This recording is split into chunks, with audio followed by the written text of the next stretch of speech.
Assalamualaikum dan selamat sejahtera. Topik hari ini ialah kriptografi dan cipher ASP tingkatan 3. Okey, kita akan bincangkan 2.11 menerangkan maksud dan kepentingan kriptografi dan 2.12 menunjukkan cara langkah demi langkah proses cipher. Kriptografi dalam perkomputeran. Kriptografi, apa maksud kriptografi? Kriptos berasal daripada bahasa Yunani iaitu rahsia atau sembunyi, dan grafi bermaksud tulisan. Okey. Kepentingan kriptografi ni adalah untuk kita nak sulitkan maklumat atau kita nak rahsiakan maklumat daripada diketahui oleh orang yang tidak berkenaan, ya. 4 perkara penting dalam proses kriptografi iaitu pengesahan, kerahsiaan, integriti dan juga tiada sangkalan. Okey, kita lihat maksud, ya, maksud 4 kepentingan tadi iaitu kerahsiaan merupakan kesulitan maklumat yang dihantar melalui rangkaian komputer yang perlu dilindungi, ya. Segala maklumat perlu dirahsiakanlah, ya. Contoh tadi adalah data bank, ya, data maklumat yang kita masukkan dalam bank online.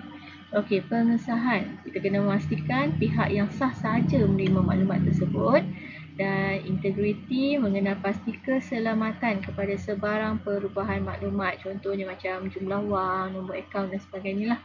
Okey, dan tiada sangkalan membuktikan bahawa penerima dan penghantar maklumat tidak menafikan tindakan mereka. Maksudnya mereka memang sahlah menerima maklumat tersebut, dan yang menghantar pun akan pastikan ataupun tidak menafikan yang menghantar maklumat tersebut.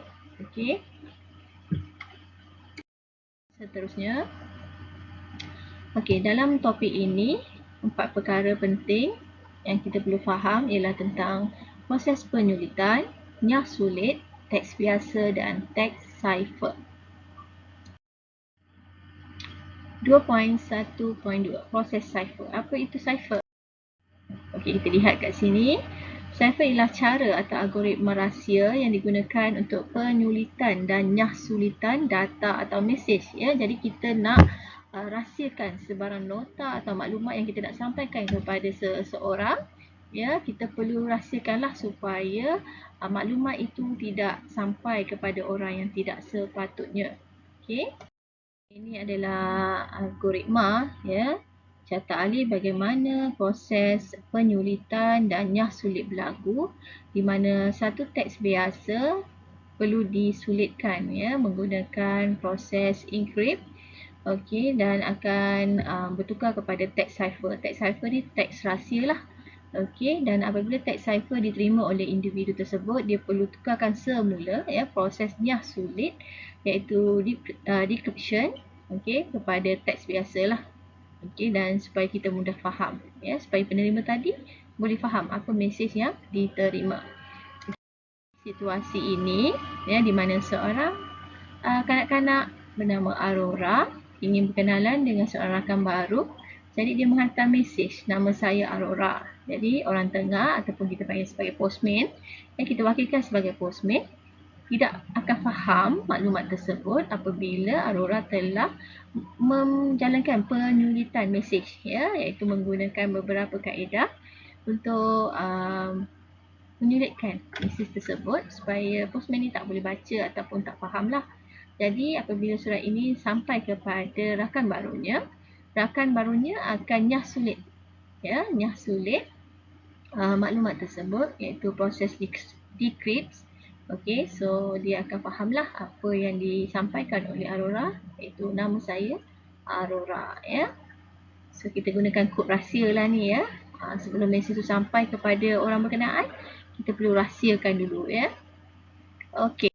Okey, kita lihat dekat sini, ya. Contohnya apabila kita nak beli barang menggunakan online, ya, Lazada, Shopee.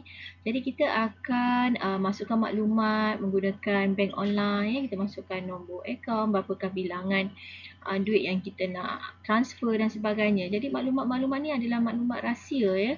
Tak boleh dicapai oleh kita kategori sebagai scammer, hackers dan sebagainya.